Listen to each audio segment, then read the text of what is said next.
All right, so the first couple examples we did were, kind of polynomial-ish, kind of linear stuff, parabola kind of stuff as far as the equations.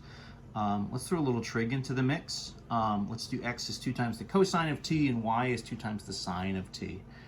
Same kind of setup. Let's just sort of make a sketch first, and then we'll go from there and kind of talk about it. You might, well, let's not get ahead of ourselves. I picked t values here. I'm just using what would be our sort of normal quadrant angles: 0, pi over 2, pi, 3 pi over 2, 2 pi, right? Just kind of once around the unit circle. That gives us nice, just like ones and zeros and negative ones for sine and cosine. Kind of obviously the best numbers that we could have, so let's stick with those. Let's do the cosine line first. So 2 times cosine. So cosine at 0 is 1, times 2 is 2. Cosine at pi over 2 is 0, times 2 is 0. Times pi is negative 1, so that would be negative 2. 3 pi over 2 would be 0. And then 2 pi is back to where we were at 0, right, is 1. So 1 times 2 is 2. Sine is going to have similar values, but of course in different positions. So sine at 0 is 0. So that's 0. Sine at pi over 2 is 1. So that'll be times 2 is 2. At pi is 0. This one will be negative 2. And then that one will be 0. So what's going to happen here if I try to sketch this?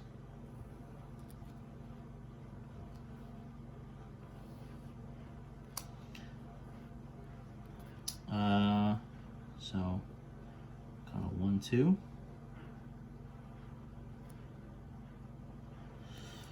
Hopefully I've kind of done that. Okay, so what are our values? So times 0, so x is 2 and y is 0. This is going to end up, right? So this times 0. Pi over 2, so 0, 2. 0 up to 2. Times pi, negative 2, 0. You're probably saying to yourself, are we just like drawing the unit circle? And the answer is, yeah, pretty much. I mean, it's not the unit circle because it's not radius 1. Right, and then this is going to take us back to 2 pi. In theory, you could say, why don't we connect this like a diamond or something, right, with straight lines? And the answer is, I mean, in theory, right, you'd maybe want to check some of these values in the middle, but it seems likely it's going to give us a circle, and it does.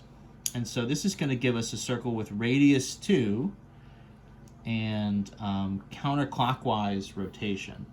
So this is radius is 2, right, center at the origin.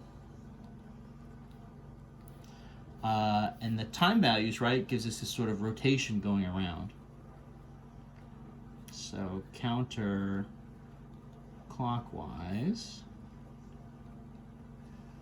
rotation. So you can kind of see the radius is essentially just coming from whatever these values are in front of sine and cosine. Right, we get this kind of rotation, and sort of this is what we get. This kind of opens up a way for us to actually be able to sort of have circles show up as functions, right? Normally the equation for a circle, right, a circle sort of fails the vertical line test, right? To have sort of equations, or rather functions representing a circle, you'd need sort of an upper and a lower function. The equation for a circle, we're actually kind of confirm this in a second, but it's going to be like x squared plus y squared equals the radius squared.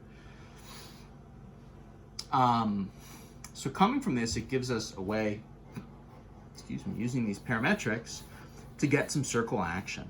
I'm not going to write out all the different variations, but there are a lot of different ways that you can kind of play with this and get different values and like different orientations.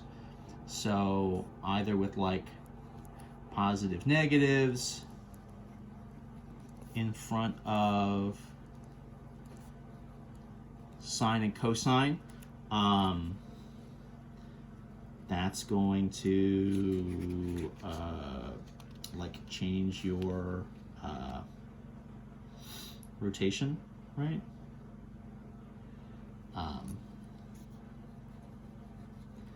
We call that the orientation.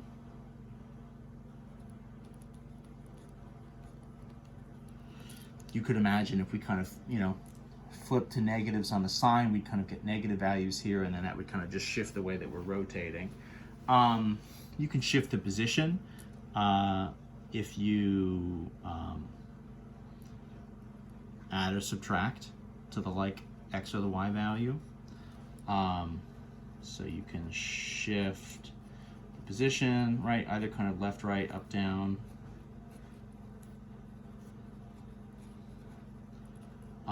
You can do stretches and compresses in either direction. So you can take this from a circle into like an ellipse, right, by sort of elongating in one direction and or maybe shortening in another direction.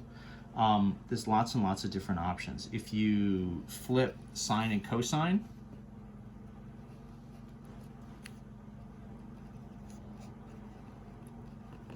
what will happen is you'll still get a circle, but you'll get a new starting position.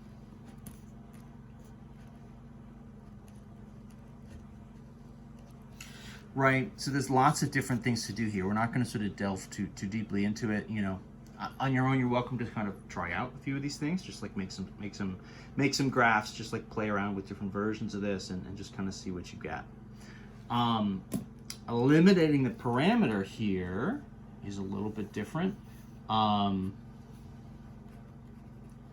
Right, so to eliminate the parameter and like get some sort of non-t based version of the equation, what we're going to do is we're going to use to our advantage, right, sine squared of theta plus cosine squared of theta, right, is equal to 1.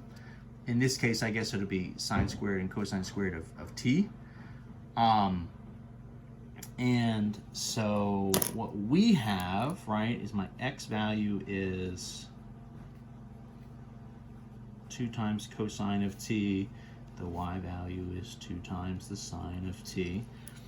So to get from cosines and sines to squared values, I'm just going to square everything, right? So this means x squared, right, would be 4. Cosine squared of t and y squared would be 4 sine squared of t. So then the setup here, right, the kind of move is to say, all right, so if this is true, right, so that is sine squared of t plus cosine squared of t is 1. If I then do, right, x squared plus y squared, so that's 4 cosine squared plus 4 sine squared, right, you can probably see what's going to happen here. This is really just a 4 in front if we sort of just factor the 4 out.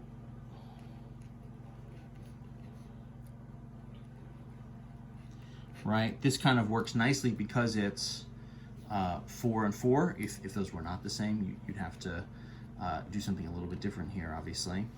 But as long as they match, right, cosine squared plus sine squared, this is going to be equal to 1, right? So this is equal to 4 times 1, right? And then over here, this is still just x squared plus y squared.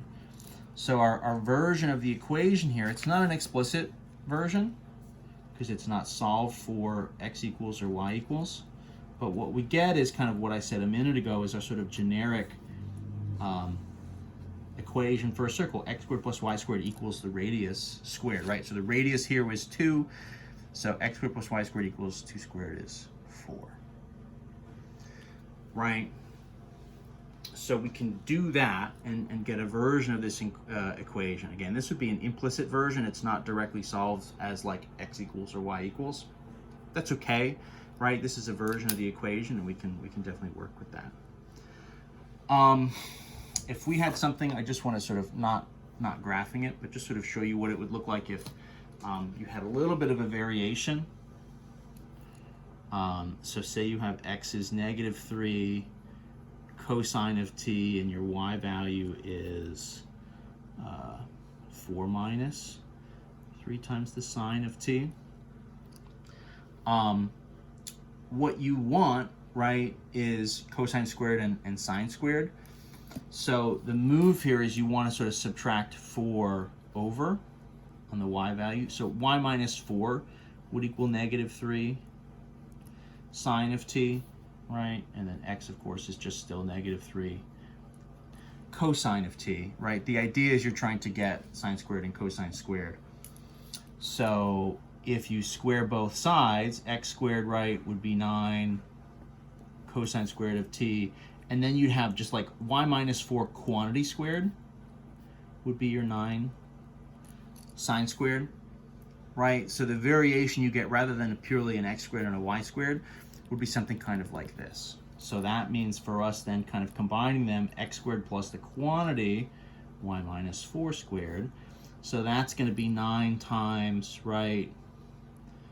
I'm sort of jumping a step here a little bit, but I think it kind of, right, it tracks with what we were doing.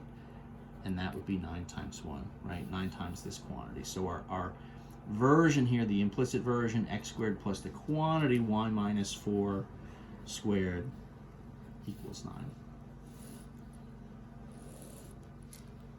Right, so this is going to give us just another version of a circle that's kind of been, right, sort of transposed around a little bit.